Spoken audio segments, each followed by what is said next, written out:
Bank हैं जहां हम जाते हैं, और फिर बैंकों का बैंक है जहां हमारे बैंक जाते हैं। हमें पैसों की ज़रूरत हो तो हम अपने बैंकों का दरवाज़ा खटखटाते हैं, और हमारे बैंकों को पैसों की ज़रूरत आ पड़े तो वे अपने बैंक की शरण में जा पहुंचते हैं। अपने देश में बैंकों का यह बैंक भारतीय रिजर्व बैंक है, और उसने बैंकों को पैसा देने के लिए अपने ब्याज दर बढ़ा दिए हैं। आपने सुना होगा कि रेपो रेट बढ़ गया। इस रेपो रेट का बढ़ना वास्तव में भारतीय रिजर्व बैंक द्वारा अपने लेनदारों के लिए ब्याज दर का बढ़ाया जाना ही है।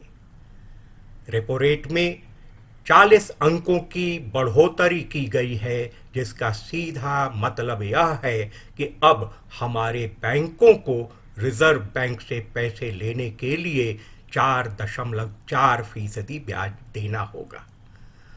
और जब हमारे बैंक अपने बैंक से बढ़े हुए ब्याज दर पर पैसे लेंगे तो जाहिर है कि वे हमें और भी बढ़े हुए ब्याज दर पर पैसे देंगे। देखा जाए तो ज्यादातर हम बैंक से अपने कारोबार के लिए ऋण लेते हैं, या फिर मकान अथवा गाड़ी खरीदने के लिए। हालांकि फ्रिज, टीवी आदि खरीदने या फिर घूमने फिरने या बेटी की शादी के लिए भी ऋण लेने की जरूरत हमें पड़ती रहती है। अब तक जो आवास ऋण हमें 6.5% के आसपास की ब्याज दर पर मिल जाता था, वह अब आप से आप महंगा हो जाएगा।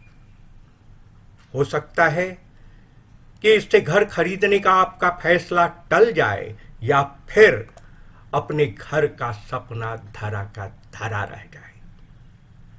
वही हाल गाड़ी का होगा, और टीवी फ्रिज का तो जरूर ही होगा। हाँ, खुद अपने पास पैसे हों तो अलग बात है, पर बढ़े हुए ब्याज दर पर टीवी फ्रिज भरा कौन खरीदना चाहेगा। और क्या अब कोई ऋण लेकर घूमने निकलना पसंद करेगा? भारतीय रिजर्व बैंक ने रेपो रेट बढ़ाने का फैसला यह सोचकर लिया कि जब पैसों की कमी होगी, खरीदार कम होंगे। ऐसे में दाम में कटौतियां होंगी, यानी कि महंगाई कम होगी। कुछ हद तक यह सही भी है। ऋण लेकर मकान या गाड़ियों का खरीदना तो जरूर कम होगा, पर बाकी चीजों का क्या होगा? टीवी फ्रिज तो हम कभी कभार ही खरीदते हैं, पर हर रोज तो हमें दूध, सब्जी आदि खरीदने की जरूरत पड़ती है। चावल आटे के लिए तो हम ऋण नहीं लेते हैं, और वह जिस दाम में भी हो उसे खरीदते ही है।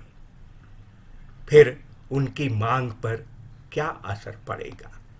और जब उनकी मांग बदस्तूर बनी रहेगी, तब यह सस्ता कैसे होगा? जाहिर है कि आटा दाल की कीमतें बैंकों के ब्याज दर से नहीं बंधी होती हैं, बल्कि वे डीजल पेट्रोल की कीमत से जुड़ी होती हैं, और डीजल पेट्रोल सस्ते होते दिखाई नहीं दे रहे हैं फिलहाल। हालांकि भारतीय रिजर्व बैंक ने सिर्फ इतना ही नहीं किया है, उसने CRR यानी कैश रिजर्व रेशियो भी बढ़ा दिया है। यानी कि हमारे बैंक अगर अपने बैंक से पैसे चाहते हैं तो उन्हें बदले में कुछ बढ़े हुए पैसे उसके पास रखने होंगे। यह ऐसा ही है जैसे हमारे आपके द्वारा कुछ गिरवी रखकर ऋण उठाना। इसका परिणाम यह होगा कि हमारे बैंकों के पास हमें देने के लिए कम पैसे होंगे। अगर वह हमें ज्यादा ऋण मुहैया कराना चाहता है तो उसे रिजर्व बैंक के पास ज्यादा कैश रिजर्व जमा कराने होंगे। यानी ऋण सिर्फ महंगा ही नहीं होगा, उसकी सुलभता में भी कमी आएगी। जाहिर है कि इसका असर भी कारोबार पर ही पड़ेगा। इन सब से कारोबार में मंदी आना स्वाभाविक है। कौन कारोबारी ज्यादा ब्याज दर पर ऋण लेना चाहेगा, इसका असर सीधे सीधे कारोबार पर पड़ेगा। नई आवासीय योजनाएं हो सकता है कि कुछ समय के लिए स्थगित कर दी जाएं। निर्माण कार्य में लगे मजदूरों की दिहाड़ी बंद हो जाए। उसी तरह गाड़ियों की मांग कमेगी तो उनका उत्पादन भी कम किया जाएगा।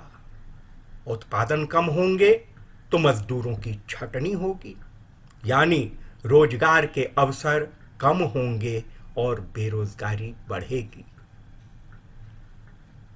पर्यटन उद्योग पर तो पहले से ही गाज गिरी हुई थी। कोरोना की मार से वह अभी उबरने की तैयारी कर ही रहा था कि फिर यह नया संकट उसके सामने आ खड़ा हुआ है।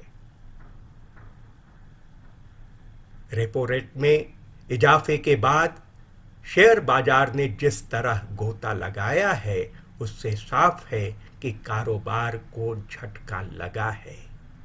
बेहद बेहद झटका लगा है।